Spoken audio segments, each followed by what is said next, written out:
everybody. We're going to start Daly City Small Business Commission meeting tonight, October 14 at 7:09 p.m.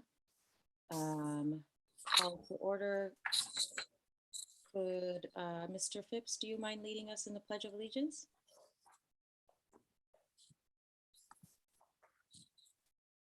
You're on mute. Let me just pull up a flag really quickly and we will be good to go.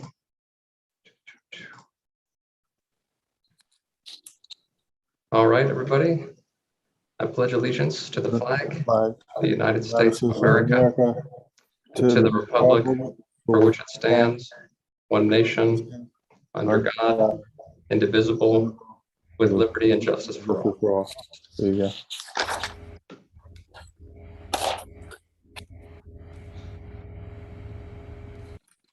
Present, please. Do you do that too, Mr. Phipps? Yes, no problem.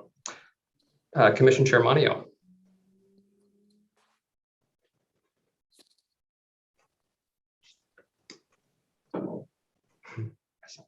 Commissioner Hill. Here. Commissioner Carson. Here. And yeah, as mentioned, Commissioner Espiritu will not be joining us tonight. Thank you. And we're moving on to announcements and communications. We'll just go through the commissioners first. Ms. Carson, do you have any announcements or communications to address this evening to the people here with us at this meeting, people watching online or on the replay? Not at the moment. Okay, Mr. Hill? I will defer mine until later in the discussion items. I'll be speaking in reference to the Mission Corridor Top of the Hill revitalization, hopefully revitalization program. Sure. Okay. Me then, I do want to, you will notice that Miss Commissioner Paloma Concordia is not here with us this evening. She has stepped down as she moved away out of the area. We greatly appreciate her time and her efforts with us on this commission, and on behalf of the entire commission, we wish you well, Paloma, and you know, good fortune and good luck in the future, and come see us next time you're around. I also wanted to make a couple of announcements. The Filipino Bar Association of Northern California has graciously offered the Daly City small business community free legal help. So I know, you know, being a entrepreneur myself, we could catch one bad case and put us out of business for good, right? So it's important, especially even you know, contractually wise, you want to make sure you dot your I's and cross your T's. So you can find information about them, and we hope to make this partnership official either with us, with the Small Business Commission and or the Economic Development Agency, or just Daly City as an organization. They would love to help our small business community out in any way they can, but you can find more information about them at FBANC, Filipino Bar Association, Northern California, fbanc.org. Last announcement I did want to make was that there are efforts to make sure that our economy is fully supported, our small business community is fully supported by government agencies, and put together by way of many funds coming from all kinds of places, is a North County Resource Center that is being housed in South City, but is definitely for all of us here in Daly City as well. That is set to open this late winter on Grand Street. It's the old US Bank. So all of the resources and help and support that you would need as a small business owner, please go to the North County Resource Center on Grand in South City when they open.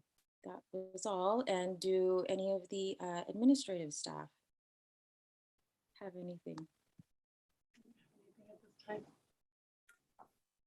No announcements at this time. Okay, thank you so much. for that. Moving on to agenda item 1, approval of minutes from June 10, 2021. Do we need to take a vote on these approval of minutes? I would recommend that, well, we do not need to take a vote. Recommendation in the past has been to approve the minutes as they were distributed. You could do a motion and a second to approve the minutes. Well, I motion that we approve the minutes as from the prior meeting as presented. Thank you, Mr. Hill. Motion on the floor. Just a reminder, I don't think I can make a second on that, right, Vice Chair? I believe you can. Well, then I second the motion. Motion and a second. All those in favor, say aye. Aye. Aye. Aye. Great, motion passes unanimously. Awesome, so then we're gonna move on to the next item, number 2, discussion item, commission meeting frequency. It's been expressed by a couple of commissioners to make this meeting more frequent than it has been. And we wanted to get the feedback of commissioners here. Let's go down the line, I guess. Commissioner Carson, would you agree that to up the frequency of our meetings, we could potentially meet monthly, increasing it from 6 to 12 meetings per year? We can do that. I don't have a problem with that. Okay. Great. And Mr. Hill, just publicly, your feedback? Yeah, I'm all for, the frequency of meetings, to the extent that we, have a planned agenda as tonight. I guess it would be depending on the time. Well, we starting in 2022. Is that the plan? So I'll just jump in. Yeah, in order to actually implement the change, there needs to be kind of a round of council meetings, Oh, okay. 3 council meetings in particular, to firstly set time and place for the ordinance public hearing, the public hearing itself, and then the ordinance revision adoption. So yeah, based on that timeline, we would look to implement, in the case that the ordinance was revised and adopted, to implement this new meeting schedule in early 2022. Okay. And so currently we're scheduled to meet every quarter, once a quarter, or every other month? I know it's just been infrequent, so I couldn't remember if there was a standard. Yeah, the standard is 6 meetings per year or every other month. Okay. Okay. Yeah, I mean, I'm all for. I'm not big on necessarily quantity. I just think that what my personal feeling, because I'm over in Daly like many other people in meetings. Like this week, I had 2 board meetings. This is the 3rd commission meeting, and so I can afford not more meetings, but I just think the time that we spend, be it 2 or 1 month, twice every other month, or every month. We just need to have a laid out agenda and set some things that we want to get accomplished and kind of move towards that. If not a formal, I guess we're required to have a formal meeting. I would definitely be in favor if we still stuck with, if it was not possible to have once a month, I would think we should do a once a month check-in. That would be a consideration I would like to kind of put forth.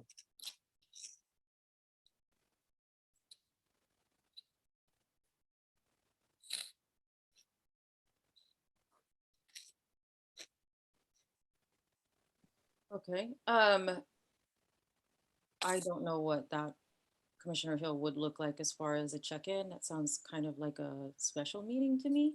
But I'm all for a once a month meeting. I think that a lot more can get done with more frequency, and possibly gain more traction with Mhm. different things that we're trying to push forward. So is that the wish of the commission to recommend to council that we move to a once a month frequency?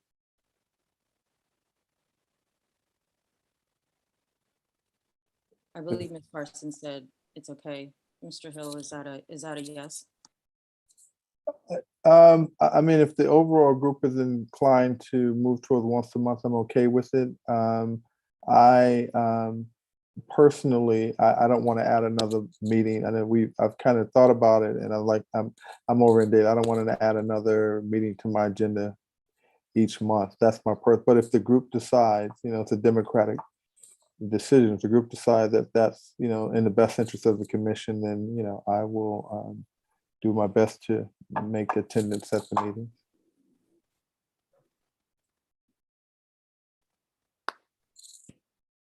Okay. Mr. Phipps, are you comfortable with making the recommendation to council?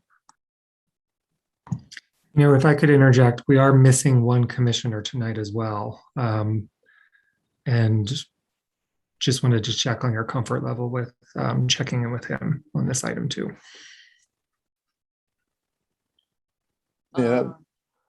Check with him on the side or check with him at the next meeting? It would have to be at the next meeting officially. It's the only thing.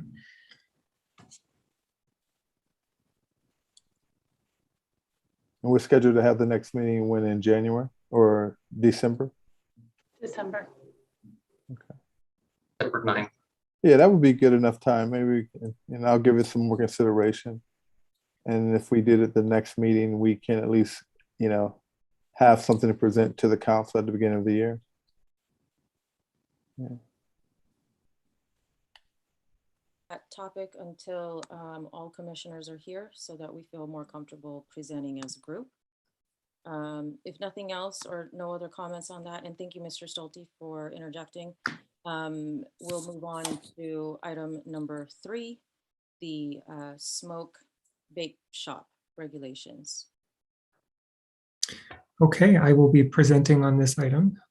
So we'll just wait for Brandon to pull up the slide here.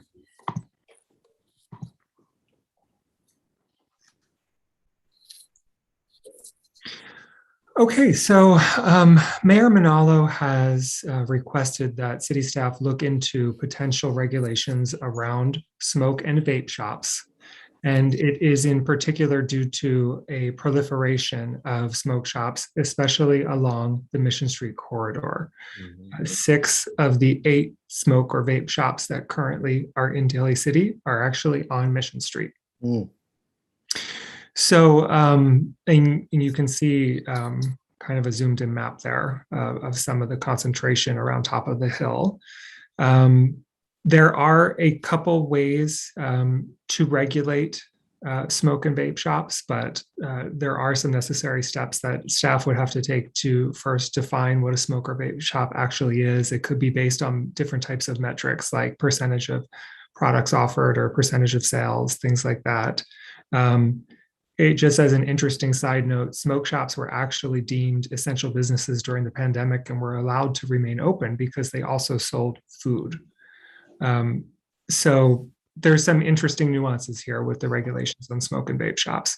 But essentially the city would have to create findings for any proposed regulation. And 2 of the options that staff has researched internally are, number 1, employing a locational standard, which is designed to prevent an overconcentration of shops in a certain area. The city has used this type of standard in the past with check cashing businesses. And that type of regulation would really address concerns about the proliferation of smoke shops in any one area. You could even build in other aspects in that regulation, such as proximity to schools and having certain distances in the regulation. And then there's another route that we could take as well, and it would be to ban certain tobacco products, such as flavored vape or things that perhaps appealed to minors. And right now, staff is tracking a state law. It's called SB 793 that banned flavored tobacco products. This was passed in 2020, but it is going to voter referendum on the ballot in 2022 due to some pretty big backlash to the legislation. So we're monitoring that. We're going to research examples from other cities as well. But the findings there would be more about the negative impacts of flavored tobacco on minors. So there's two different ways to address it. The locational standard seems to be something that we've employed before, and that we could really, I think, build out for smoke shop regulation here. One thing to note is that cannabis businesses would be fully exempt from any regulation that we do here regarding tobacco products. And really tonight, we just wanted to get your feedback, especially from a business perspective, an economic development perspective, and just kind of your thoughts around regulating a product that is currently legal. And just wanted to get your thoughts there, especially along Mission Street. Do these smoke shops, do you perceive them as contributing to economic development in Daly City? Do you feel as though when you're in that area, do you feel as though there is a proliferation of smoke shops? Just wanted to get your general feedback tonight. So I will pass it back to Chair Manio to kick that off. Schulte for presenting the information. Would any of the fellow commissioners like to give their responses first?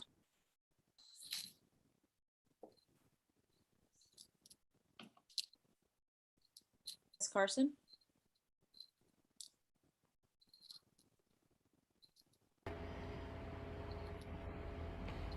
Can you hear me? Thing up. Yes. Okay. I don't smoke, so I don't know. And I've honestly, I'm in my area a lot. I don't see. I think for me, it's more concern for the kids, like regulating the flavored tobacco. Actually, very. I'm for it. I feel like, having that persuade the kids to go inside, and just the advertising of it. I saw it on TV, and they make it super easy and eye-catching for the kids. So I'm all for regulating the flavored tobacco. Your feedback, Ms. Carson. Mr. Hill? Wow, it's a tough one. So I'll just start, and I'm in agreement with Ms. Carson regarding the kids. And the mayor came out, and we had a conversation. She came to my laundromat, I think it was a week ago, and she had asked me, had I noticed the smoke shop that's right at the corner. I can't think of the name, but it's on Mission, right around that area where it's across from a little small laundromat, and right where the AutoZone is, a little plaza. And I say, yeah, it's interesting how it seemed like the signs have gotten brighter, right? And then as I was riding down Mission, I noticed right before I got to Jefferson, I passed 3 or 4 smoke shops, right? And so my concern, regarding, and I'm in favor of regulating, because a lot of our kids are walking or catching the bus down there, and it's the advertisement it is so available, right? Now, on the other hand, I think the question that we have to ask, in addition to the safety of our kids, is what kind of look do we want presented on Mission Street, right, in Daly City, top of the hill? Because most of the smoke shops that I've seen come in, they come in with the bright colors and advertising in order to attract people on the inside. I'm never objective to people making legitimate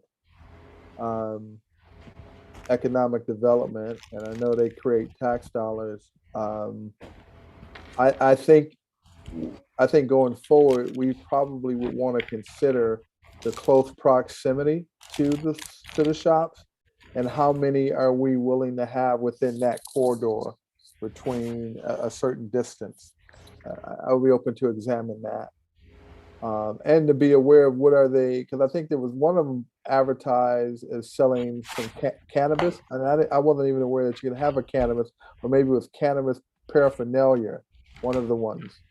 And I think we need to be really clear about what are they actually selling. I know you said, you know, some people can slide in under the food regulation by selling some donuts, right? You know, or selling small food items, and it's like, well, we're selling food, right? We're an essential service.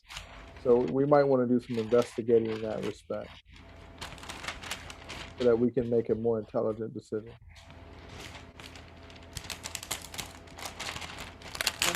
That's all I have. Bill, I appreciate the response, and I actually also agree with Commissioner Carson and Commissioner Hill as well. I do believe that there needs to be some sort of regulation.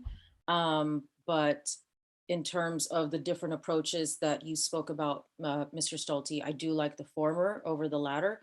I think the latter could have some stickiness to it. And if there's already a standard that you guys performed with the check cashing type of business, then I think this way it would be easily more easily deployed.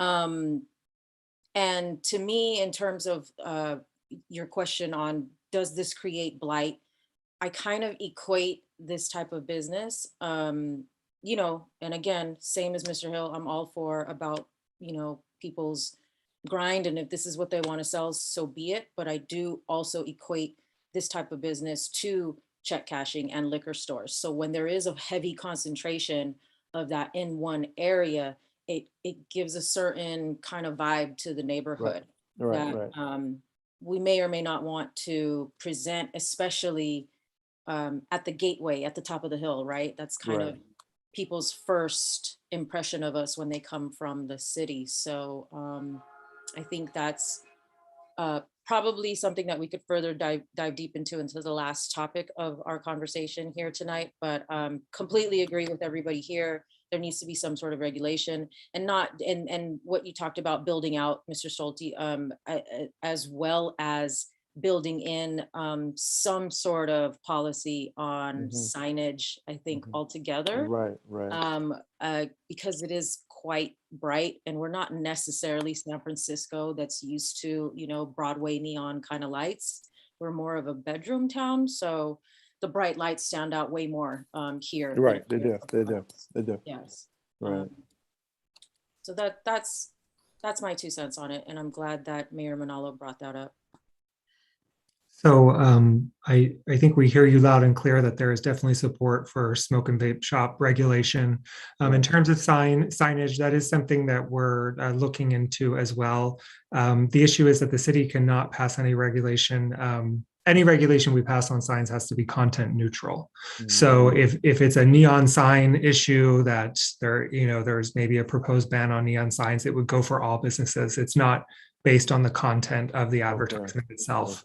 So that is kind of a standard we have to adhere to with signage. So I think a great first step is coming up with a proposal for smoke and vape shop regulation that really employs that locational standard.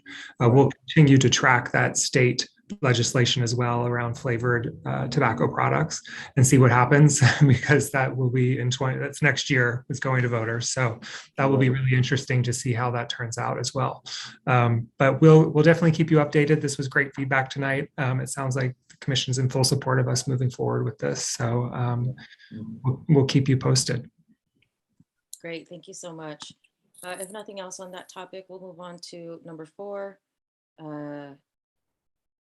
Is it pronounced Mako, or do I just say MEHKO? Micro enterprise home kitchen operations. I believe, Mr. Phipps, is this you presenting to us? Yes, yeah, thank you, Commissioner Manio. And it is a mouthful, and well done. It is pronounced Miko, or at least that's how we've been pronouncing it internally. Yeah. So yes, this item pertains to the allowance of a new type of food facility in the city of Daly City. The food facilities in question are called Micro Enterprise Home Kitchen Operations, as you said, abbreviated MICO. City of Daly City is proposing to amend the city's zoning ordinance, specifically our home occupation section, to allow for MICOs to legally operate. MICOs are defined as a food facility that is operated by a resident from their private home kitchen.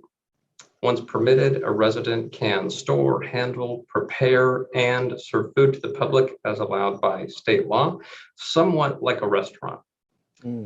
State law places a number of limits on MICOs, however, including but not limited to the number of meals that can be served, the revenue that they are able to receive, and some of the foods that can be prepared. And we'll go into more detail on those items in the following slides. So by way of background, state legislature adopted AB 626 in 2019, which sets the foundation for this new type of food facility at the state level. There was a subsequent cleanup bill, AB 377, which instituted cleanup language to clarify banned products such as milk or other milk products and delivery terms to persons with mental or physical conditions. As a result of these statewide approvals, many cities and counties are allowing these food facilities to operate locally. And as County of San Mateo has allowed these types of facilities to operate locally, they will be the agency ultimately granting health permits. Specifically, the permits will be issued by the San Mateo County Environmental Health Services Division. So just to clarify, the City of Daly City will not be granting permits for these facilities. It's the County of San Mateo Environmental Health Services Division that will be doing that. Local jurisdictions, however, are required to initially authorize these operations before they can be issued a permit by the county. City of Daly City is therefore proposing to amend our home occupation section, chapter 17.36, to authorize these home-based food facilities. Although exempt from the zoning ordinance, as mentioned, the facilities will be subject to the regulations established by AB 626, AB 377, the California Retail Food Code, and any other regulations adopted by the County of San Mateo. And yeah, there are a number of limitations placed on MICOs. These are established by the County of San Mateo, and the limitations are as follows. MICO operators must be a resident of the home and must pass an accredited food safety exam and obtain a food handler's permit. No more than one full-time equivalent food employee can be employed at the MICO facility. That does not include family or household members. Food must be prepared, cooked, served, picked up, delivered on the same day. No leftover food can be used as part of the preparation for the next day's service or sold on subsequent days. No more than 30 individual or approximate equivalent meals per day, and no more than 60 individual or approximate equivalent meals per week can be served. Additionally, there are limits placed on the amount of money that a MICO can make. That figure is $50,000 in verifiable gross annual sales, which will adjust annually with the CPI. The idea here is that the operation must be kept at a relatively modest scale.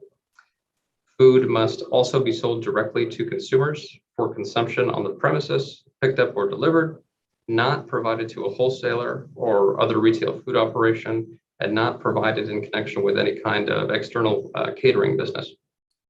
There are other specific prohibitions placed on MICOs for the kinds of food they can serve and the way the foods are prepared. Specifically, a MICO operator cannot smoke food. They cannot use additives as a method for preservation. They can't serve raw oysters either. Furthermore, MICOs are prohibited from posting any signage or other outdoor advertising displays and must comply with local noise ordinances. And in City of Daly City, our municipal code prohibits excessive noise after 10 p.m. in residential neighborhoods. So the specific text that city staff is proposing to amend in the zoning ordinance is related to the definition of a home occupation. And here's the text from that section, along with the proposed text that you see here as underlined. The proposed text is that any MICO as defined by section 113825 of the Health and Safety Code shall not be considered a home occupation for the purpose of this section.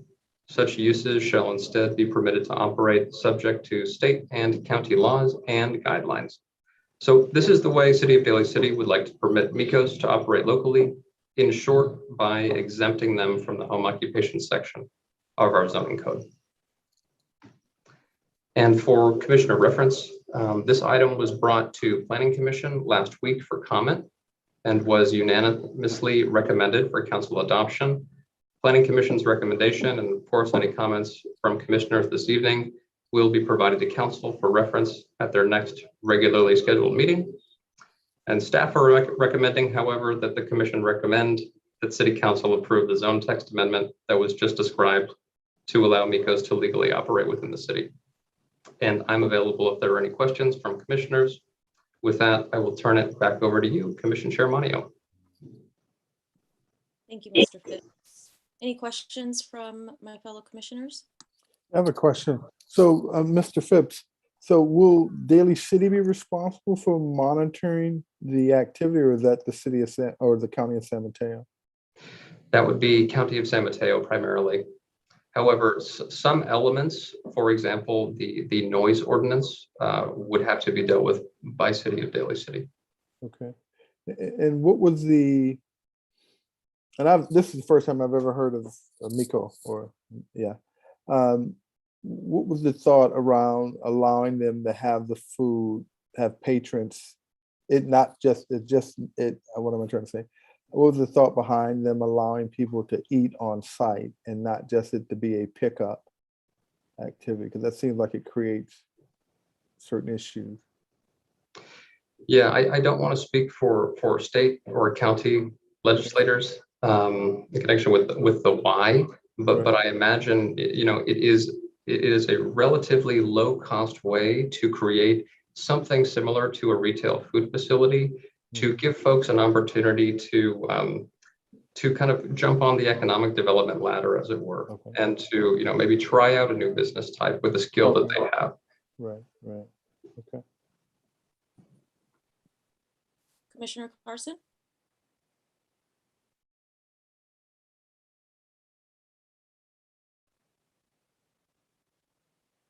You're on mute if you're speaking.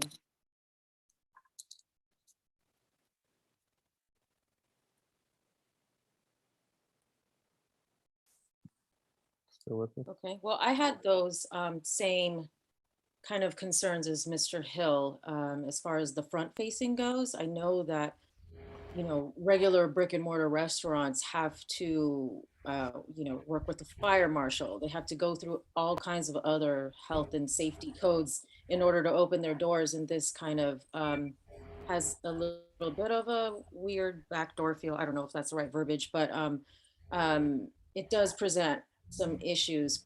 But when I thought about it, I know that there are trending Airbnb experiences where you can actually have cooking classes in your home as a date night for people or something like that, or a group activity or team bonding type kind of activity, but where chefs, Michelin chefs and other chefs from restaurants are actually opening their homes to people to serve. So I feel like that falls maybe under this, but that doesn't necessarily fall, under the what the tamales lady is doing with her cooler on the corner, right? I don't know, but I think I would if just one quick question: what is the repercussion if the city doesn't exempt them from the home occupation? If we don't exempt them, then MICOs will not be able to operate in the City of Daly City. They will be able to operate in other jurisdictions within the county that have approved it or have allowed for it, and they will be able to operate in unincorporated parts of the county, but they will not be able to operate in the City of Daly City. I see. Okay. Can I ask another? I'm sorry. Yes, go ahead, Mr. Hill. I'm curious, have we done any research, or is there any data on showing the number of people, entrepreneurs interested in, that are interested in opening up these kind of businesses? My initial gut feel is that I really would prefer that I just think it creates certain nuances of things that are just uncontrollable, because then you start with a few and then it blows up. But, I think we also impact the restaurant businesses are already having a difficult time getting customers, right? And I think adding more external competition really kind of hurts. In addition to that, you see an increase in ghost kitchens, which has really come about to really help those individuals who don't have the fixed cost, the money to open up brick and mortar, but creating an environment. As time goes on, I hope, I hope the city, um, I hope those type of opportunities, those facilities are created so that we can give individuals that just want to sell, food without the added costs of having a single brick and mortar, an environment in which to do that. I just think the risk of fires and all kind of things, anyway, and that's just kind of my personal perspective. But I think it's a great idea of trying to create additional economic development. I just think it may be very difficult to kind of manage and keep it at a respectable number. Thank you for those thoughts. Commission Chair Manio, may I just make a couple of quick comments? Sure, of course. Right. So just in connection with some of the comments hearing from commissioners, each kitchen Mhm. facility will be evaluated by a county health employee for food safety. So each kitchen must be verified as a safe place to be able to cook food with very low risk of contamination. So that's one step that is required for any permit holder to get. And frankly, that's going to cut down the amount of eligible folks just in terms of requiring, that kind of approval from the county. Secondly, I think Commissioner Chair Manio, you mentioned the tamale lady. Yeah, a lot of those folks are operating, in a gray market economy and have been for a very long time. So some of these activities are occurring, but just are not formally permitted. But to take it one step further, the tamale lady actually would not be allowed to function in that way as a MECO. MECO, any food prepared through a MECO must be sold directly to the consumer at the place where the food is made, or delivered directly to the consumer. You're not allowed to kind of take it out on the street or take it into your car and sell to consumers who are undisclosed when you take that food out to the market. So just a couple clarification points there. I have a question. Go ahead. How are we monitoring, for example, like how, do we kind of just rely on their honesty and how many food comes in and out of their house? Because I agree with Mr. Hill about taking some of the restaurants, their sales and stuff like that. I do know up the street in Villa Mare, that restaurant is actually suffering, and it went to like a new owner and stuff like that. So, and also, are they doing this hoping to open up a storefront, or is there some kind of guidelines like, okay, you can do this, hopefully you can open up a storefront, and kind of like a stepping stone to like, or because I've seen it, not in restaurant wise, but as far, like I have a storefront, but a lot of people do what I do that are non-licensed but are able to promote on Instagram and on Facebook. It's sometimes, it's, I guess I don't have a problem with it if they're following what needs to be done.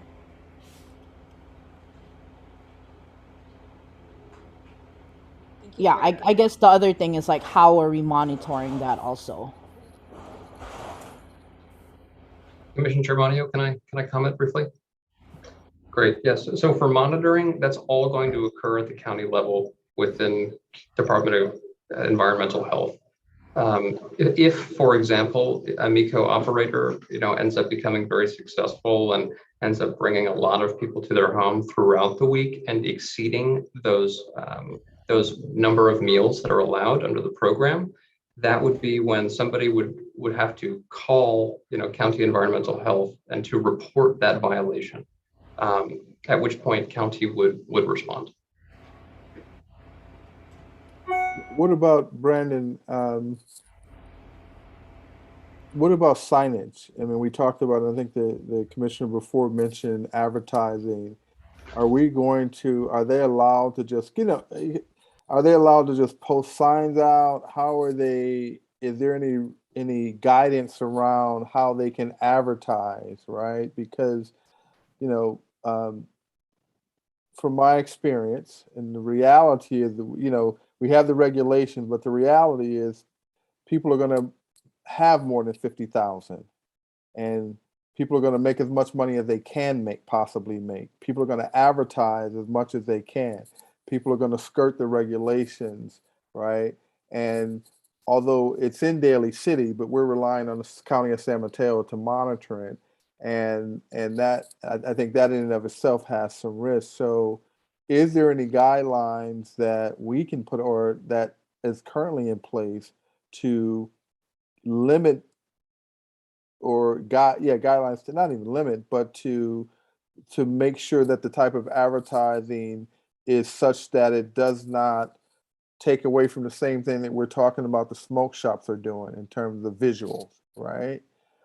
We don't want everybody down the street with a sign saying I'm selling, fried chicken, right?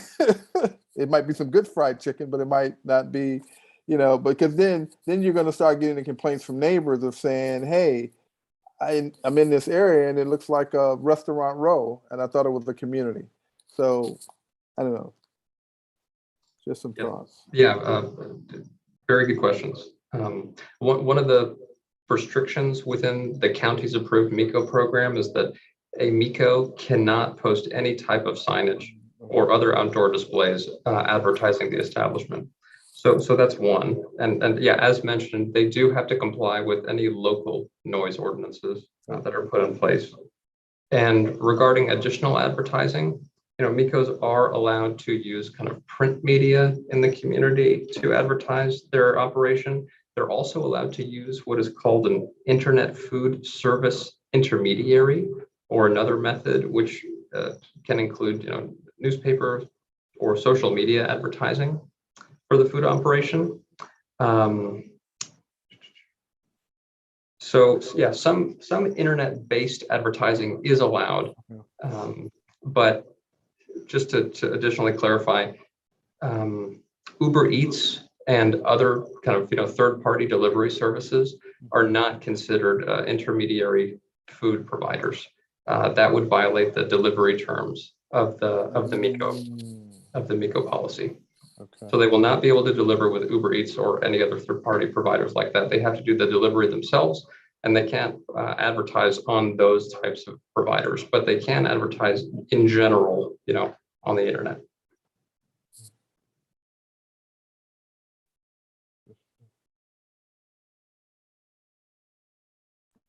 Thank you.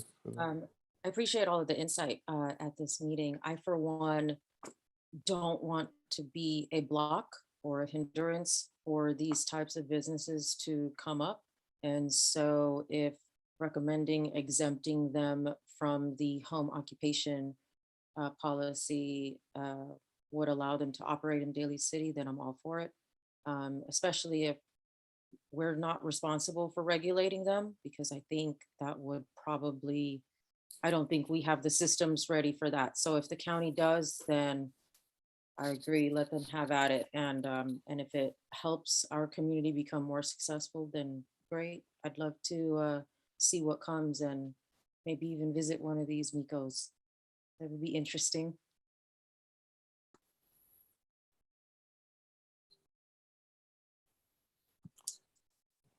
Do we need to come together to make a formal recommendation to council on this?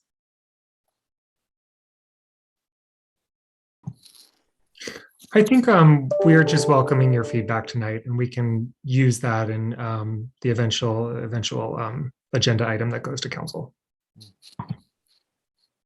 Got it. Okay, thank you, Mr. Stolte. Did anybody else have anything to discuss on this item? No? Okay, then moving on to item 5, the Kolu Shop Local application. So, Mr. Phipps, is that you as well? Thank you again, Commission Chair Manio. This item is informational only and pertains to a new shop local application that is being developed and rolled out by the County of San Mateo. So in March of this year, San Mateo County Board of Supervisors entered into an agreement with Kolu to develop this application, which is being called Choose Local SMC. And quick background on Kolu. Kolu is a private company that creates innovative digital solutions to incentivize community members to shop local and support their community's small businesses. As part of the agreements made at the county level, up to $250,000 in shop local incentives were authorized for distribution to app users. And the county is currently working with Kolu and pilot cities, including City of Daly City, to conduct business outreach and create marketing materials prior to the formal application launch. So the main idea behind the application is to reward app users with points for shopping at local businesses in San Mateo County. Each point earned has a value of $1, which can be redeemed at other local participating businesses. It is the hope that these financial incentives will draw more customers to our local small businesses and keep our dollars local as well. A number of cities have also and already developed shop local applications with Kolu and have observed positive results of up to a 9 times return for every dollar allocated to support the application. Other cities currently implementing shop local applications with Kolu include Boston, Massachusetts, and Akron, Ohio, with many other cities in the process of developing the applications such as Rancho Cordova, Monterey Park, and Chula Vista. Staff are certainly excited to support the rollout of this digital shop local, or I'll speak for myself, I'm certainly excited to support the rollout of this digital shop local pilot supporting our local small businesses, and we'll definitely keep commissioners updated on the formal rollout of San Mateo County's Choose Local SMC application. One request I have for commissioners is to help us get the word out on the rollout of this application to your local business networks in order to help to create a buzz around this application. I can tell you in terms of status, Kolu and the county are in the final processes of refining exactly what the marketing materials are going to look like. And we should see those distributed to cities in the short term. I'm available to answer any questions. Is it possible to see this in action? The actual application? The app has not been formally rolled out at this time. I don't have access to, kind of an interface in this moment, but certainly something that I can provide more information on. Based on what I understand, we will see businesses enroll themselves on this application. And then once a user downloads the application, just from the App Store on their phone, for example, they'll be able to see featured businesses on a geographic map or on a kind of a list based on proximity to those businesses. And each business that has enrolled on the Kolu app will have some kind of incentive associated with shopping at that business. So, for example, 10 or 20% off on all purchases. That 10 or 20% will be rewarded back to you in the form of SMC points. So let's say you spend $10, you get 20% back. that will give you 2 SMC points that you can redeem at any other participating business. So the business doesn't actually reduce the amount of sales. They don't actually reduce their prices. It's the county and COLU's system that tracks these points and these reimbursements. Moreover, businesses are able to provide stories in connection with their businesses. So you can create an emotional connection and more of a local connection between users and the business owners. Talking about the history of the business, why they do what they do, which we hope in turn will help to inspire more support.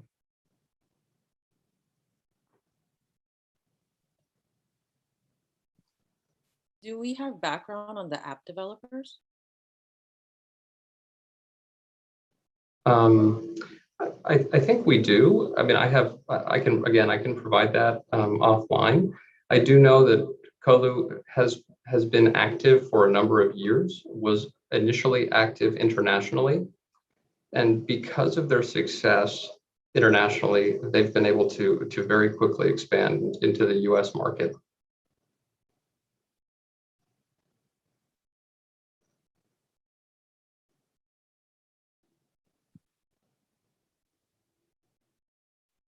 Commissioner Hill, do you have any feedback?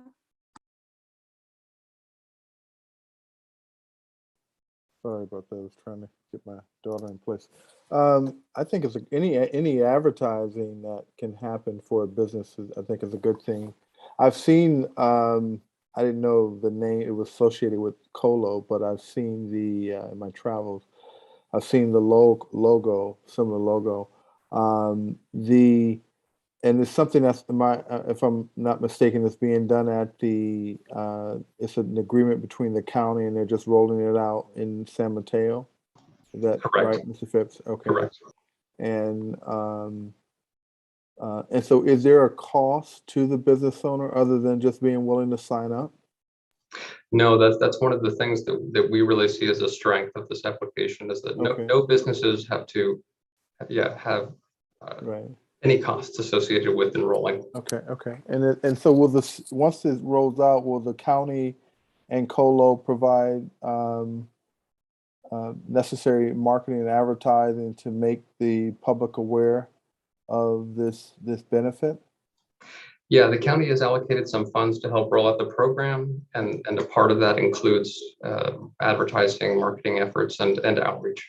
Yeah, so I think it can be nothing but a potential win in terms of giving small businesses additional resources to kind of give exposure to their businesses. I mean, if you look at 7-Eleven and some of these other local shops that are more chain oriented, they already have the incentive, I don't call it incentive pay, but point promotional system, right? And Walgreens, everybody has a point promotional system. I was just thinking, man, I got to create a point promotional system.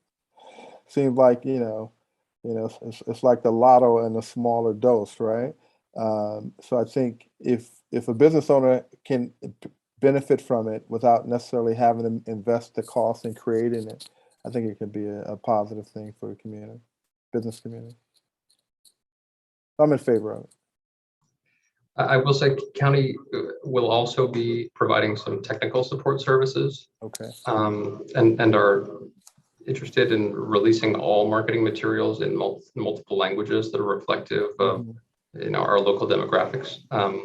So trying to make it as easy for businesses to enroll as possible. Okay. Commissioner Carson, any feedback? Actually, I like it. I'm in favor. Great, I agree. Same with what Commissioner Hill just said. All promotion is good. So I think that, kind of a one-stop shop to come in and see, what's available, what deals there are and things like that, I think would be great for our economy. I know that South City has made waves with their outreach to their community to join this application as well. So it's good that we're also jumping on board. And, you know, whatever you guys need from us when the marketing material rolls out, I'd happily give it out to people. I'm very close, and I know that we don't want to necessarily at this time create an official partnership with San Mateo Chamber, but I'm very close with the people there and their executive director, and can definitely give it to them and they can roll it. I don't want to speak for them, but they can definitely, they have a vast network in the entire county of small business owners. So, and I can, you know, all of our networks, I think, are pretty vast as well. So whoever we need to give it to, and I'll volunteer myself for it if any other commissioners want to as well. But once we get the finalized and updated database of the small businesses that are operating here in Daly City, then I would definitely be open to reaching out to them by way of phone, mail, or footwork as well. I don't shy away from talking to people. And I do speak a little bit of Spanish and Tagalog as well. But definitely if there's other educational materials, specifically like videos, I think on how to use the application, because we have a lot of small business owners that are really like salt of the earth, you know, very blue collar, not even, they don't even do email. So I think, you know, some kind of training as to how to operate on the application and how to get the best of it, I think would be really important for our small business owners as well. Okie doke. Thank you, Mr. Phipps, for all of the information, and fellow commissioners for your feedback on that. That was a very good topic to discuss, and I can't wait for that one. If nothing else, moving on to number 6, the Mission Quarter Top of the Hill revitalization. Mr. Phipps will give us a little bit of an overview.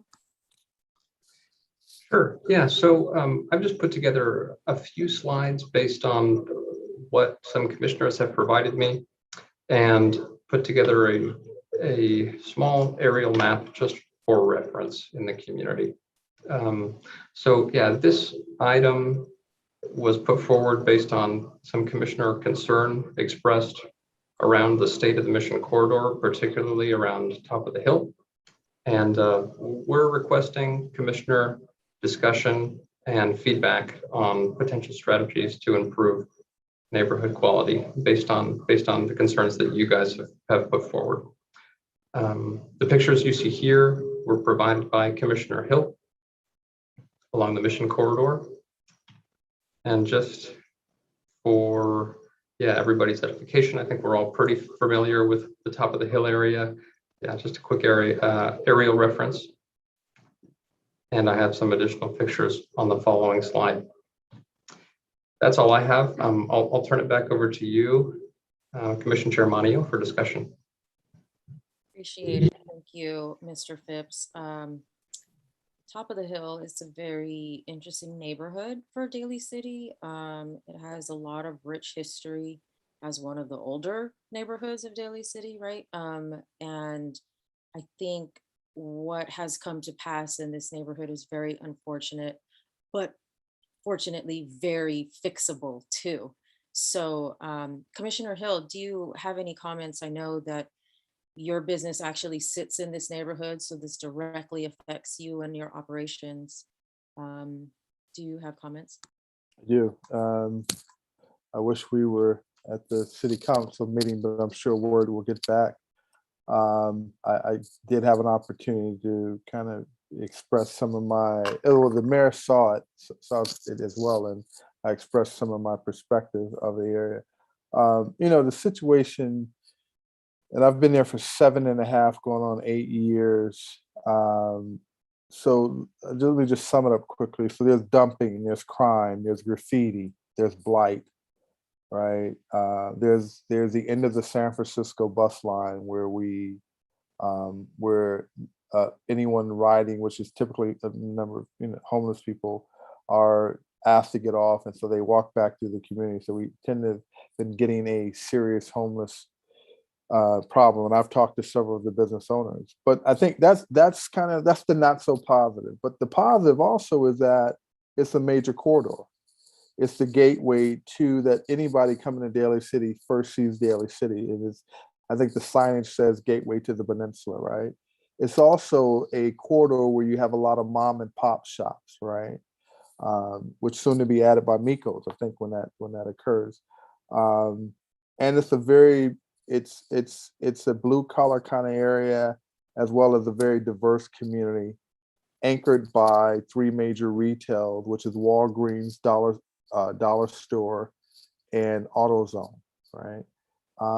And so I think, when I look at the opportunity, because, I like to think positive, and summer with blue sky is, I think if it breaks down into four areas. There's cleanup that needs, there's community engagement, there's beautification, and then there's branding, okay?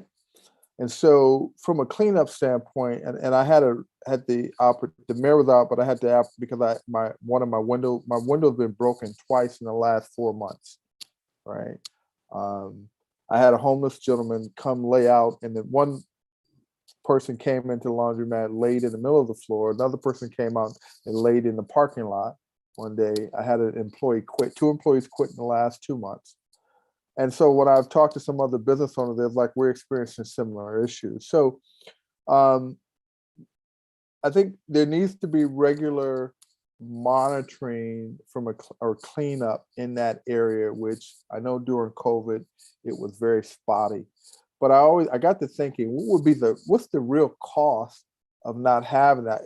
To call Republic Services out at the last minute, the police having to come out there with the homeless, there has to be a tremendous cost to the city of those services. So I think regular cleanup and sanitation could add some value to the area. I had broached with the mayor the ideal of beautification. What if there was some resources within the city to provide either awnings, but painting, face, I want to, for lack of a better term, more of a face look, but it's really more of beautification.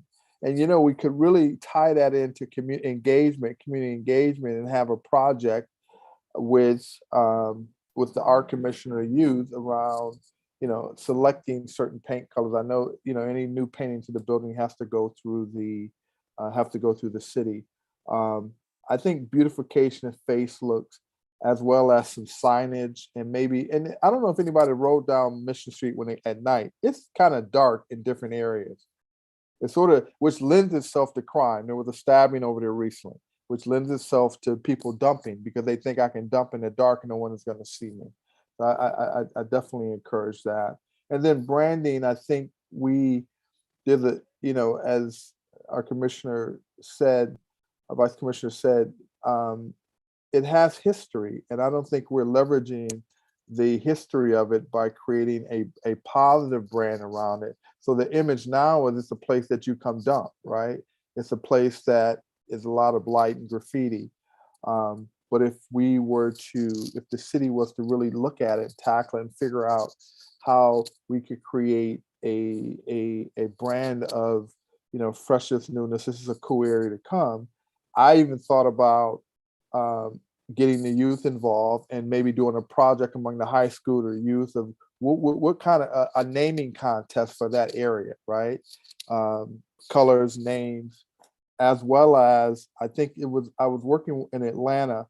This was some time ago. A good friend of mine, they created a rap song that mirrored the area that they were trying to revitalize, and it made it really cool, right? So I thought about it as I'm willing to participate in whatever we do, but I want to at least continue to bring attention to that. I think we're missing a great opportunity to really rebrand that area, which could add to helping with the dumping problem, helping with the poor image. Because usually when there's a poor image, there's a attitude of I don't care.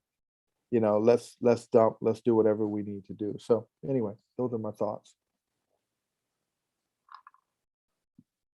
We appreciate that, Vice Commissioner Hill, and your insight is very important as a small business owner there in that neighborhood. Ms. Carson, I know yours is quite close to that neighborhood. Do you have any thoughts or feedback on this topic? I actually haven't. Let me take off my mask. I actually haven't been there lately. I have been stuck down the street. I haven't noticed that, and it's actually it's very surprising to see that it's that bad. Um, I have been working nonstop and been stuck in my store for the past couple of months. Um, it's yeah, it's it's bad, and I'm very shocked to see that. I've always just been in this side of Daly City, and just looking at the pictures that I'm seeing right now, I couldn't believe that's in Daly City.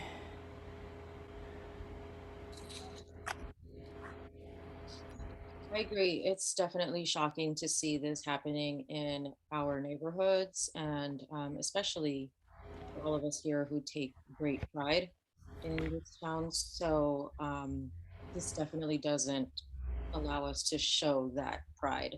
Um, it doesn't put that face forward, that proud face forward. I'm a little ashamed, to be honest, to see this, but uh, it is a very multifaceted um, issue, and these are the symptoms of those issues. So, when we deal with homelessness and how we answer that, we got to think of all kinds of different things, right? We can't just say, and I agree with the beautification that you, Mr. Hill, and Mayor Manalo had discussed. I just I think it's going to take more. And I know like we don't already have resources to do so, but we can't just spend $1 million to throw up some, palm trees like they did on 6th Street and expect the homeless to be gone because of that. I think that we need to answer the the systematic issues here of homelessness and how it's grown to to show this. But that I think takes this conversation to a whole other level. Yes, beautification for our neighborhoods is important and I think is a very great first step. Um, but the social worker inside of me says there has to be other social services coupled with that because What is it that's bringing this element to this neighborhood in the first place? Is it because the 14 stops there and lets everybody off, or is there some other reason other than the darkness or the fact that it's already happening there? So if we clean it up, throw on some lights, throw up some murals, is it going to stop? You know what I mean? is Hey, our no, I is agree. our efforts going to make it stop? I'm Right. sorry, go Well, ahead. I know what I agree that there are deeper societal or let's say area, but let's be clear. It's not the homeless people that are doing the dumping. It's regular working class, everyday people that are living in the community are coming down the street, and that's about an image of, or that's an ideal and an image of that one I can get away with it, and two that because they're not doing that dumping over in Westlake, certain areas or other areas. Lieutenant, I hope I'm saying this correctly, Sergeant Lieutenant Scott Bowman came out, and he and he wanted to meet me, and we had a long conversation. And as regarding homeless, he is saying that they're experimenting with some projects of getting some training. I think he was saying around if there's an issue with the homeless, not instead of coming out and arresting, but bringing someone that's also a social worker and kind of dealing with that. The other thing that he mentioned is that we um, he put out an idea that maybe if we one way to possibly deal with the dumping, and we kind of discussed this, was we know they're going to dump anyway.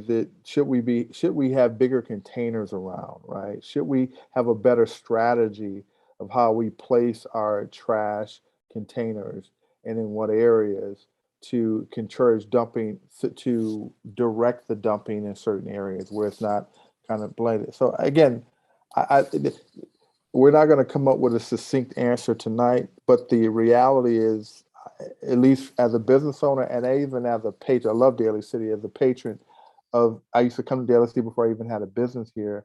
The thought of it is that there needs to be some attention to this elephant in the room, because it's not going away, and it seems like it only gets, it's been getting worse since I've been here the last 7 years. It's just kind of, and I think, I don't know if we've thrown resources and people are frustrated or have a lack of resources. I think there definitely needs to be more attention and more concerted effort to, because here's how it impacts Daly City, and I'll say this from a it's a cost standpoint of having to do the cleanup, but it's also a loss of revenue, because how can you attract good businesses there if they're always fighting homeless people or dealing with the dumping and the added cost to them of dumping? They're not going to want to pay, invest in that area or come to that area, or they can't run successful businesses in that area. And so that's a lost revenue opportunity we have as a city. So on valuable land.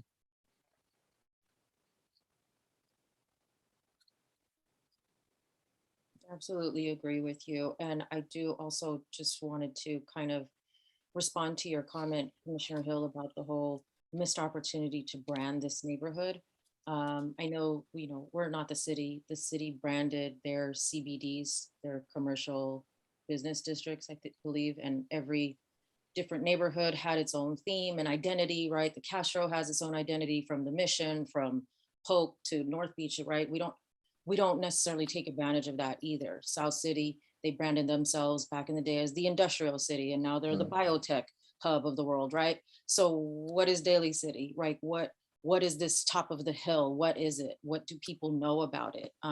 So I absolutely agree with you that this is an opportunity for us to take this branding, right, and make it a place for people to want to come and visit, and be a consumer, be a customer, and help the economic recovery efforts in this neighborhood. Right. Specifically. Absolutely. Any comments from administration at this meeting?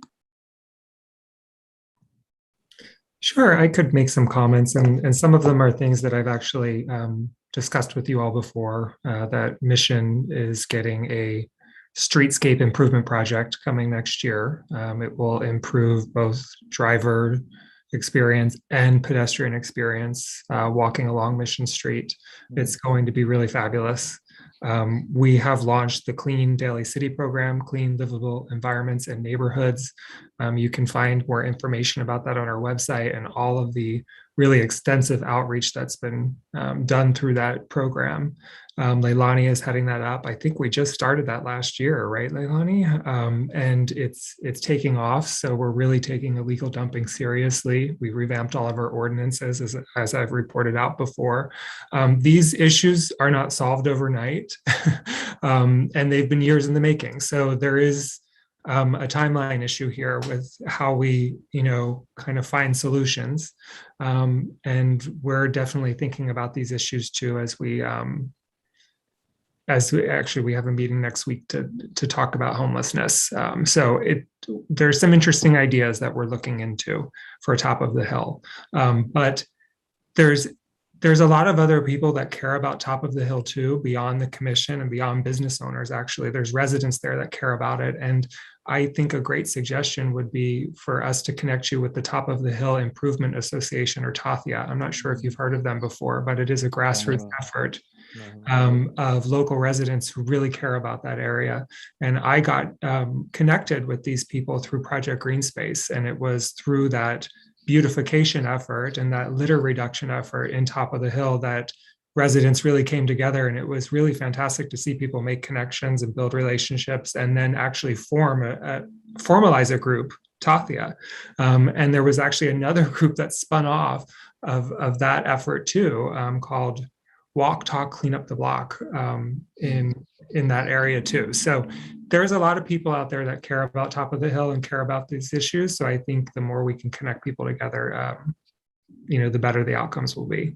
But this is a gigantic conversation to have right now. And, like you said, Chair Manio, it's layered and there's a lot going on, at play. So, but I do want to report out on the good things, and there are a lot of good things happening, and especially with our new mental health clinician program and how we respond to people in crisis in the field. That's all changing, and there's a lot of progressive ideas being implemented. So I really feel like there's a bright future for Top of the Hill, but we do need to kind of give it some time for these projects to play out. But we do welcome your feedback, and we want to keep in touch and keep hearing from you about Top of the Hill, because that's how good ideas are generated. So would love to connect you with the woman who is in charge of Tathia at some point. Maybe she could visit during one of the Small Business Commission meetings and just talk a little bit about how she encourages people to get involved too. That's awesome. Thank you for that, Mr. Stolte. Any other comments? Tatum? I'm calling people out tonight. Yeah, no, I don't have any additional comments. We did used to have a facade improvement program, but we've lost funding for that. So, there's not a lot of resources for helping with building facades. One interesting thing I'd like to throw out there is that oftentimes the small businesses are the tenants, and the building owners actually could potentially have the resources to improve the building. So I think that's one thing we need to think about is maybe a way to bring property owners into the discussion, as well as the tenants of the building, because at the end of the day, it's the landlords who are making money off the rent from the small businesses. And so they're a very important part of the equation as well. And many times the storefronts on Mission Street are owned by property owners that aren't actively engaged in the community itself. Right, that's actually a great point to discuss. I would welcome, since there are so many different stakeholders and other active community leaders in this space, a town hall meeting, just to specifically talk about this neighborhood, Right. because it is that important, I think, to Daly City, and to kind of bring everybody to the table and succinct all of our efforts so that we're moving as one kind of conglomerate to answer this issue. So it's not just a sporadic effort here and there from different people, so that we're all kind of moving in step with each other. I think we could get a whole lot further that way. Yeah, I agree. I concur. Yeah, one of my bullet points was engagement with business community and the community at large, as Mr. Stolte said, because it actually doesn't get done. There's more people in the community than in businesses, right? And I do want to give a shout out to Ms. Leilani and Mr. Stolte's office, because when I initially expressed it, they provided help. And although I've never heard about this organization, I'm interested. I just think times are changing, right? And we don't want to look 3 years from now. I know it takes time, but sometimes we got to put fire on the time, to speed certain things and certain people up, because we don't want to look 3 years from now and or 5 and we're still looking at the same thing, right? We've missed a whole opportunity. So I think a town hall would be great, and get the community, get the organization that you're speaking about, get some of the other stakeholders, because maybe they have a better solution as to why. I think that just the attention, because I get the sense, and this is what the conversation I have with the officer, that there's just a mentality of, oh, the city's this is the area where it's okay to dump, and we got to change that mindset. If not over time, that won't happen tomorrow, but we can start the process of trying to change it today, so that when tomorrow gets here, the mindsets will be a little bit better and different. So it's a combination of changing the mindset, but also changing the aesthetics of the area as well.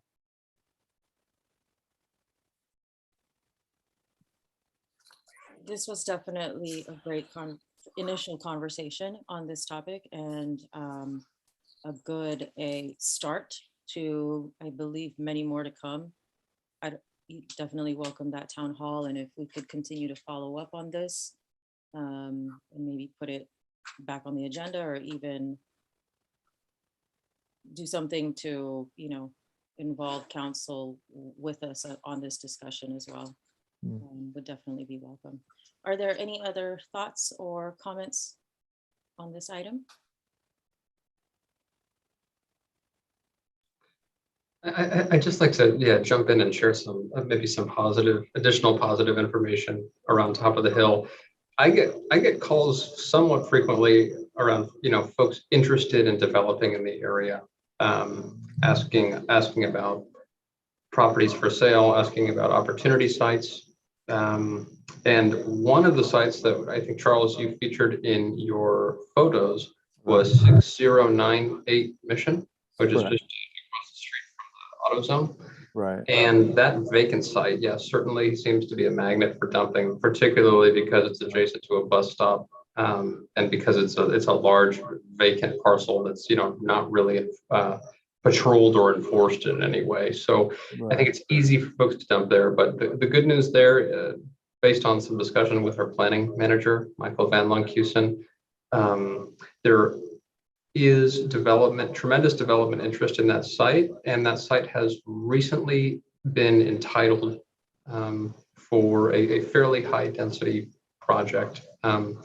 And yeah, Tatum, please correct me if I'm wrong, or if there's any other information you'd like to add, but I see that as really good news for the community, in the sense that a vacant site is going to be replaced with new development.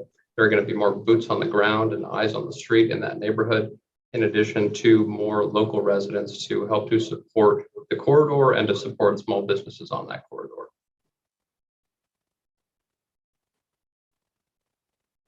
Yeah, I think oftentimes a vacant parcel or a vacant storefront is sort of an attraction to dumping, and that feeling that it's an area that's uncared for. So that site is entitled for a 36 unit mixed use building. They've gone through building permit plan review. So it's a serious project. So we're very excited to see that will come through someday soon. And I think it's those sorts of catalyst projects that kind of bring a new feel to the area. So, so hopefully that can get going forward soon. Yeah, hopefully. I hope you get, as long as they don't put a laundromat across the street, I'm okay. In the retail space, right? I think I've gone to or a smoke shop. Right, or a smoke shop, right? The craziness going on. I might need to smoke sometime. But anyway, I think that's when the mayor saw that. I know that project has turned over a few times, and I'm looking forward to something being built, beautifying the area. I don't know what you guys can do, but there's a lot of dumping that takes place over around the Walgreens, and they, I don't know if if there's a certain cleaning crew, but it tends to stay for a much longer time. And you guys might want to pay attention to that and look into that. Yeah. But I think they can be doing a lot more. Walgreens. That's correct. Yeah. Do we can refer. I'm sorry. Oh, I was just going to say, I'll talk to our code enforcement officer tomorrow. Okay. See if they can put that on their radar. I just certainly if it's on. Okay. Certainly if it's on, if the dumping's on private property, there is somebody that's cleaning it up. Right. They follow up. I think it's right at that court that, and that I think the picture he's shown, someone that's cleaned it up is usually right along there, as long as the not just around the garbage bin, but sort of on the side. But I just curious, because I've seen that different times. Like, God, it's still there, but I don't know if it's considered city's property or Walgreens property, because it's right on the sidewalk. Yeah. We'll follow up. Okay. I wanted to ask if there was any type of fees or penalties that incur because of the continued garbage that's on their site. Is there any type of thing for that? Yeah, so we do have code enforcement fees if there's an ongoing issue. Yes. Okay, great. Good to know. Thank you. Were there any other comments on this topic? I think this was a great discussion. No? Okay, we will definitely, as a commission, I believe we'll continue to follow up on this and maybe even move forward toward a town hall meeting that will bring all of these stakeholders involved, especially the property owners and the small business owners that are tenants there. I think their voices are extremely important as they're affected, as well as the residents and the other organizations. If nothing else, we'll move on to number 7, which is basically just stating our regularly scheduled meeting for next time, which is December 9. And hopefully at that time, we'll have a full commission and we can move forward with our recommendation for meeting frequency. Is there any other comments from the commission and or administrators on this call? No? Were there any public comments? No public comment. Okie doke. I see that we are at bottom of the 7th, 1-1. Go Giants. And with that, I'll adjourn this meeting at 8:35 p.m. Thank you all for your participation. Good night. Thank you. Thank you. Bye.